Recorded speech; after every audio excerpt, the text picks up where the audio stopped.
नमस्कार, स्वदेश न्यूज देख रहे हैं आप। मैं हूं आपके साथ ऋषभ सोनी और लेकर आया हूं हमारा खास प्रोग्राम अग्निपथ। आज खुशी का अग्निपथ है। जी हां, आज हम बात करेंगे हैप्पीनेस यानी कि खुशहाली पर। एक दिन पहले ही वर्ल्ड हैप्पीनेस इंडेक्स 2025 जारी हुआ है, जिसमें दुनिया का सबसे खुशहाल देश फिनलैंड है। इस मामले में फिनलैंड ने लगातार 8वें साल नंबर 1 रैंकिंग बरकरार रखी है। Well being research centre Oxford university ने 20 मार्च यानी कि वर्ल्ड हैप्पीनेस डे पर वर्ल्ड हैप्पीनेस इंडेक्स 2025 जारी किया। सबसे खुशहाल देश के रूप में फिनलैंड 7.7 पॉइंट के साथ पहले पायदान पर है। फिनलैंड के अलावा डेनमार्क, आइसलैंड और स्वीडन टॉप 4 पे जगह बना चुके हैं। ये सभी नॉर्डिक देश भी कहे जाते हैं। 147 देशों की इस लिस्ट में भारत 4.3 पॉइंट्स के साथ इस बार 118वें स्थान पर रहा। पिछली बार भारत लिस्ट में 126वें स्थान पर था, यानी कि इस बार भारत ने 8 पायदान का सुधार तो किया है, लेकिन खुशहाली सूचकांक में हम अपने पड़ोसियों पाकिस्तान और नेपाल से भी पीछे रह गए हैं। हैप्पीनेस लिस्ट में पाकिस्तान को 109वां स्थान मिला है, वहीं नेपाल का 152वां स्थान है। इन देशों की रैंकिंग उन जवाबों पर आधारित थी जो लोगों ने अपने जीवन को रेट करने के लिए पूछे जाने वाले सवालों पर दिए। ये स्टडी एनालिटिकल फर्म गैलप और UN sustainable development solution network ने किया है। इस लिस्ट में यूक्रेन, मोजाम्बिक, ईरान, इराक, फिलिस्तीन, कांगो, युगांडा, गाम्बिया और वेनेजुएला जैसे देशों की रैंकिंग युद्ध, राजनीति और आर्थिक मुद्दे से घिरे होने के बावजूद भी भारत से अच्छी है। हैप्पीनेस इंडेक्स में भारत का स्थान कम होने के क्या कारण हैं? क्या हम इतने सालों बाद भी असमानता की खाई को पाट नहीं पाए? भ्रष्टाचार से लोग दुखी हैं? क्या लोगों में उदारता की कमी है? और क्या कारण है और क्या कारण हो सकते हैं? इन पर हम तमाम सवालों को लेकर टटोलेंगे और कुछ मेहमान हमारे साथ जुड़ रहे हैं, उनसे भी हम बातचीत करेंगे। तो वर्ल्ड हैप्पीनेस इंडेक्स 2025 जारी हुआ। इसमें भारत का 118वां स्थान है, लेकिन अफसोस की बात यह है कि जो हमारे पड़ोसी मुल्क हैं पाकिस्तान और नेपाल, ये हमसे इस लिस्ट में ऊपर हैं। तमाम तरीके के सवाल इसमें खड़े होते हैं कि सब कुछ इस देश में होने के बावजूद भी क्या देश में लोग खुश नहीं हैं? ज़्यादा चर्चा करेंगे इस बारे में और भी जानकारी लेंगे। कुछ एक्सपर्ट्स और सोशल वर्कर हमारे साथ जुड़ रहे हैं। मीना वाधवा जी हमारे साथ जुड़ रही हैं और किशोर कोडवानी जी भी थोड़ी देर में हमारे साथ जुड़ रहे हैं। दोनों मेहमानों का बहुत बहुत स्वागत है। और सबसे पहले मैं मीता जी आपके पास आऊँगा। 118वां रैंक हमारा, हालांकि हमने 8 पायदान ऊपर की उछाल ले ली है, लेकिन फिर भी आसपास के जो मुल्क हैं, ऐसे मुल्क पाकिस्तान और नेपाल, पाकिस्तान जिसके पास कुछ भी नहीं है, ना इंफ्रास्ट्रक्चर है, ना आर्थिक नीति है, नेपाल में भी कुछ इतना अच्छा नहीं है, लेकिन अगर हम अपने देश की बात करें तो सारी चीज़ें बेहतर हैं। फिर भी क्या हमारे देश के लोग खुश नहीं हैं? क्या वजह मानती हैं आप मीता जी? मेरी आवाज आ रही है? जी मीता जी, सुन पा रहे हैं। मीता जी, मेरी आवाज आप तक पहुंच रही है? मेरी आवाज आ रही है? जी मीता जी, सुन पा रहे हैं। मीता जी, मेरी आवाज आप तक पहुंच रही है? आपकी आवाज आ रही है? आप मुझे सुनाई दे? आप जी, मुझे सुन पा मैं रहे हैं? सवाल क्या वापस से दोहराऊं?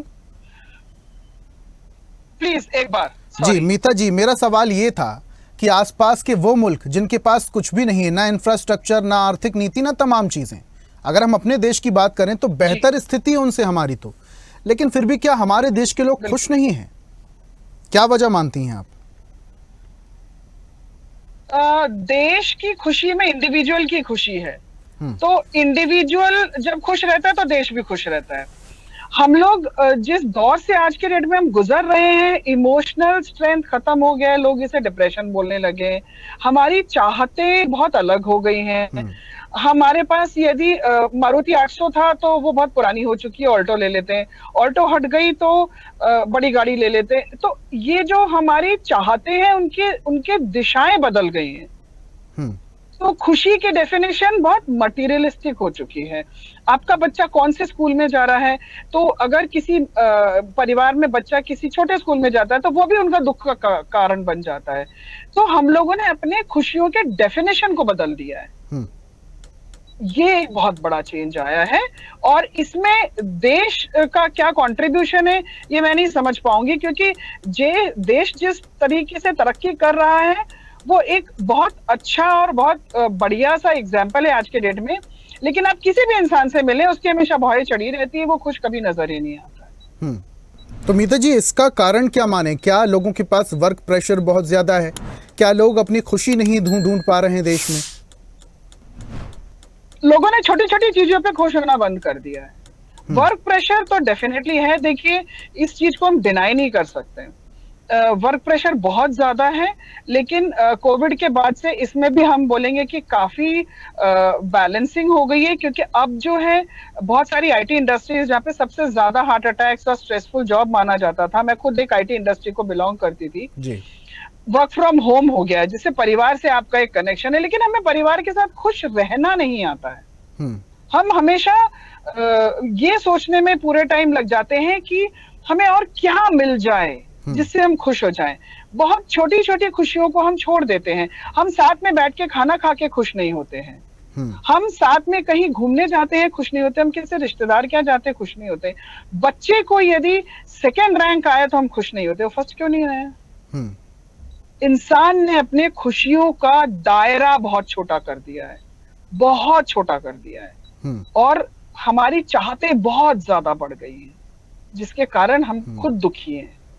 अच्छा मीता जी, आप इतने सारे लोगों के बीच रहती हैं, लोगों को बहुत अच्छे से समझती होंगी, हर रोज आप ना जाने कितने ही लोगों से मिलती होंगी। आपसे एक बात समझना चाहूंगा, क्या पहले के जो रीति रिवाज थे, पहले का जो एनवायरनमेंट था घरों का, मोहल्ले का, कॉलोनीज का, और अब में जो एनवायरनमेंट देखा जा रहा है, क्या उसके कारण भी ये जो खुशी का पैमाना है ये कम हो गया? क्योंकि देखिए पहले के समय में मोबाइल फ़ोन नहीं थे, लोग सीधा अपने लोगों से मिलने के लिए जाते थे।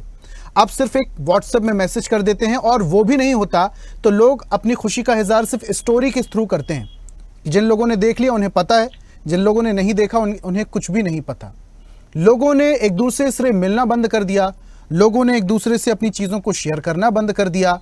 एक परिवार जो किसी समय में एक टीवी हुआ करता था और सारा पूरा परिवार बैठकर खुशी से टीवी शोज देखता था, लेकिन अब हर कमरे में टीवी लगा हुआ है, हर शख्स के हाथ में मोबाइल फ़ोन है, लेकिन परिवार की जो एकता है वो खत्म हो गई है। आपके सवाल में ही आपका जवाब था। मतलब जो जॉइंट फैमिली का एक सिस्टम हुआ करता था, जिसे कि आज के डेट में बोझ माना जाता है, जॉइंट फैमिली होने के कारण हर बच्चा जो जैसे वो पैदा होता था उसका इंडक्शन शुरू हो जाता था। जब हम किसी नए कंपनी में जाते हैं तो वो एकदम हमारे लिए एक स्टार्टअप होता है, तो वहां पे हमारा इंडक्शन होता है, और उस इंडक्शन के जरिए हमें पता चलता है कि उस कंपनी में हमें कैसे काम करना है, क्या करना है, हमारी की रिस्पॉन्सिबिलिटीज एरिया क्या है। उसी तरीके से जब बच्चा एक घर में पैदा होता था, उसको सारे रिश्ते मिलते थे, किस रिश्ते की कितनी मान्यता रखनी है, कितना इज्जत देना है। पापा बिजी है तो चाचा ने हमें हॉस्पिटल लेके चले गए, माँ बिजी है तो मासी घर पे है, उन्होंने हमें खाना खिला दिया। ये सब खत्म हो चुका है। और आज जो ये खुशी की आप बात कर रहे हैं, इस अप्रोच को जो हमने पीछे छोड़ दिया है, एक बहुत बड़ा रीजन है। हम लोग बीएचएल में रहते थे, हमारा घर कॉलोनी होता था, हमारा मकान हमारा घर नहीं होता था। हम अपने घर से ज्यादा बाहर एक परिवार की तरह रहते थे। आज के डेट में यदि कोई मेहमान घर आ जाए बिना फोन करे तो ऐसा लगता है जैसे गुनाह हो गया है कि ये आया कैसे गए, इन्होंने फोन कैसे नहीं किया। क्योंकि हम अपने बच्चों को सिखा ही नहीं पा रहे हैं कि रिश्ते के मायने क्या होते हैं। हमारे यहाँ पे पापा का बहुत क्लोज फ्रेंड भी हमारे चाचा हुआ करते थे और ताऊ हुआ करते थे, अगर वो पापा से उम्र में बड़े। हम तो अपने ही चाचा ताऊ के बारे में नहीं बता पा रहे अपने बच्चों को। हमने अपने ही जड़ों को खुद बर्बाद किया है, और उसको एक ही तरीका है सुधारने का, सही पेरेंटिंग। जब तक पेरेंटिंग सही नहीं होगी, जब तक हम ये सोचते रहेंगे कि नहीं हमारी जिंदगी है, बहुत गलत। अपनी जिंदगी जिस दिन सबके दिमाग में आ जाएगी, हमारे इंडिविजुअल्स बदलेंगे, सोसाइटी बदलेगी, देश में खुशहाली आएगी। मीता जी, आपसे एक बात और मैं समझना चाहूंगा। ये बात तो आपने बिल्कुल सही कही कि परवरिश बहुत ज्यादा जरूरी है। किसी भी बच्चे का बोलने चालने का तरीका, उठने बैठने का तरीका, लोगों से डील करने का तरीका ये बताता है कि उसकी परवरिश कैसे हुई है, किस एनवायरनमेंट में हुई है, किस कॉलोनी में, किस मोहल्ले में वो पला बड़ा है और घर से उसे क्या संस्कार मिले हैं। ये बात आपने बिल्कुल स्पष्ट सही कही। हमारा जो देश है वो युवाओं का देश है। सबसे ज्यादा जो आंकड़ा है वो युवाओं का है और सबसे ज्यादा इस समय मैं देख पाता हूं कि डिप्रेशन में भी युवा सबसे ज्यादा ही जाते हैं। जिस तरीके से आत्महत्या के केसेस लगातार बढ़ते जा रहे हैं, सोशल मीडिया में अपराध के केसेस लगातार बढ़ते जा रहे हैं, धोखाधड़ी के केसेस लगातार बढ़ते जा रहे हैं, हमारा युवा क्या दूसरे डायरेक्शन में जा रहा है और इसके पीछे की मुख्य वजह आप क्या समझती हैं? जिन बच्चों के बारे में अभी हम बात कर रहे थे वही बच्चे बड़े होकर युवा बनते हैं, जिनमें सहनशीलता नहीं है, जिनमें रिस्पेक्ट के बारे में जिनके पास नॉलेज नहीं है, जिनको अपने फोन के अलावा किसी और से बात करना नहीं आता है, जो शादियों में नहीं जाना चाहते हैं, जिन्होंने एडजस्टमेंट नहीं सीखा, ये युवा बड़े होके कैसे एडजस्ट करेंगे? लड़की परेशान होती है तो डिवोर्स के लिए अप्लाई करती है। लड़का आज के डेट में, लड़के को तो हमने कभी सिखाया ही नहीं है कि उसको सहन शक्ति भी रखना है, उसको सौम्यता भी रखना है। तो लड़कों के बारे में जो आज के डेट में सुसाइड के केसेस आ रहे हैं वो इसलिए आ रहे हैं क्योंकि लड़कों को तो बेचारों को आदत नहीं। और मैं लड़कों के ऊपर कोई इसको दोषी नहीं ठहराऊंगी, बिल्कुल भी नहीं, क्योंकि लड़का जब बचपन में रोता है लड़कियों जैसे काम करता है। लड़का बचपन में दुखी होता है, क्या मुंह फुला के बहन की तरह बैठा हुआ है? क्यों लड़के को हक नहीं है मुंह फुलाने का? क्यों लड़के को हक नहीं है रोने का? क्यों उसको बुरा नहीं लगता? तो हमने लड़कों को ये बोल रखा है कि तुमको हक ही नहीं है दुखी होने का। तो जब वो दुखी होता है तो वो हैंडल नहीं कर पाता बेचारा, मरने के ऊपर एक उसको सोल्यूशन ही नजर आता है कि मैं मर जाऊं तो ज्यादा बेहतर है, क्योंकि उस बेचारे को कभी किसी ने सिखाया नहीं। तो उसमें हम लड़के को क्यों दोषी दें? बिल्कुल नहीं देना चाहिए। बिल्कुल मीता जी, और शायद यही वजह है कि आत्महत्या के केसेस भी लगातार देश में बढ़ते जा रहे हैं। वापस से आऊंगा आपके पास, किशोर जी का रुख कर लेते हैं काफी देर बाद। किशोर जी, आज हम बात कर रहे हैं वर्ल्ड हैप्पीनेस इंडेक्स 2025 का जो आंकड़ा जारी हुआ है। हमारा देश 118वें पायदान पर, हालांकि 8 पायदान हम ऊपर हो गए हैं। पिछले साल हम 126 पर थे, लेकिन अभी भी पाकिस्तान और नेपाल जैसे देशों से हम पीछे ही हैं। इसके पीछे की मुख्य वजह क्या समझते हैं सर?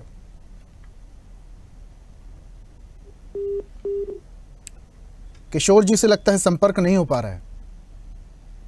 एक बार फिर से उनसे जुड़ने की कोशिश करेंगे। लेकिन आज जो हम बात कर रहे हैं वर्ल्ड हैप्पीनेस इंडेक्स 2025 की, जहां हमारा देश आज 118वें पायदान पर है। पिछले साल 126वें पायदान पर था और 8 पायदान हम ऊपर ज़रूर आ गए हैं, लेकिन फिर भी जो हमारा पड़ोसी मुल्क है पाकिस्तान, जो अक्सर कटोरा लेकर बाकी के देशों से भीख मांगने के लिए निकल पड़ता है, नेपाल जैसे देश से हमारा रोटी बेटी का नाता है, लेकिन फिर भी ऐसे देशों से जहां पर ना प्रॉपर तरीके से लैंड है, ना आर्थिक नीति है, ना इंफ्रास्ट्रक्चर है, और उसके बावजूद ये देश हमसे खुशहाली में आगे है। इसके पीछे की वजह जानने की हम कोशिश कर रहे हैं। हमारे साथ समाज सेवी भी जुड़े हुए हैं, किशोर जी जुड़े हुए हैं लगता है। किशोर जी, सवाल मेरा आपने सुना होगा, 118वें पायदान पर हैं हम वर्ल्ड हैप्पीनेस इंडेक्स 2025 में। हालांकि पिछली बार से 8 पायदान ऊपर ज़रूर आ गए हम, लेकिन फिर भी जो हमारे बाकी के पड़ोसी मुल्क हैं पाकिस्तान, नेपाल, इनसे तो हम पीछे ही हैं। क्या वजह समझते हैं सर? किशोर जी दिन कोई न जी बोलिए सर। और तीज त्योहार किसी का भी हो, खुशी मन में सबके रहती है। जैसे उदाहरण दो आपको, घर के बाहर आपकी शादी की भेंट जाए तो बिना मतलब के आप कोई रिश्ता नहीं फिर रखते हैं।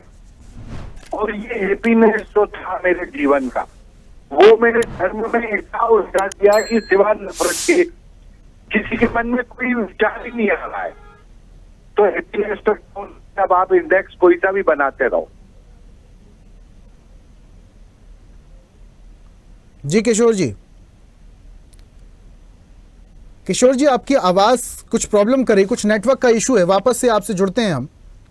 किशोर जी से वापस से संपर्क कीजिए, उनके नेटवर्क में कुछ इशू है। मीता जी, आपसे ही सवाल मैं ले लेता हूं। जिस तरीके से देश की स्थितियां बदल रही हैं, परिस्थितियां बदल रही हैं, क्या इसमें देश की राजनीति का एक बड़ा हाथ है? इंडिविजुअल की खुशी में देखिए राजनीति का बहुत बड़ा हाथ नहीं है। राजनीति में अगर मैं बोलूं तो देखिए हैप्पीनेस इंडेक्स पे यदि हम काम कर रहे हैं और 8 स्टेप्स हम ऊपर आए हैं तो पॉसिबली इसमें मुझे नहीं लगता कि इंडिविजुअल की खुशी में राजनीति का बहुत बड़ा हाथ है। इंडिविजुअल की खुशी इंडिविजुअल के ऊपर है।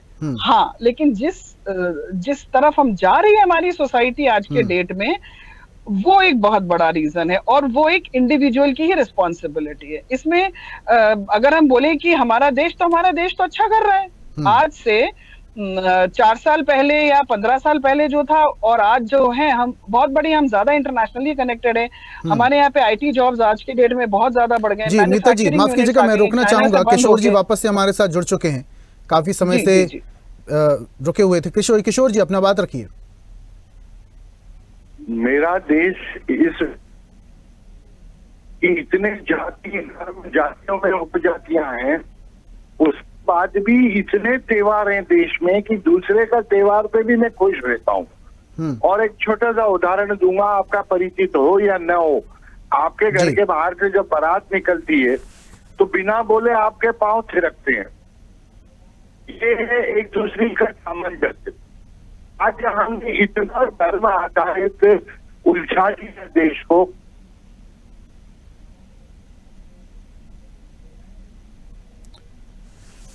किशोर जी, आपकी आवाज स्पष्ट तरीके से नहीं आई, जरा आप नेटवर्क पे आइए, फिर आपसे संपर्क करेंगे क्योंकि प्रॉपर तरीके से आपकी आवाज नहीं आ रही सर। अब साहब नेट को तो मैं कुछ नहीं कर सकता। जी सर बोलिए, आवाज आ रही, प्लीज बात रखिए अपनी। किशोर जी मेरी आवाज पहुंच पा रही है?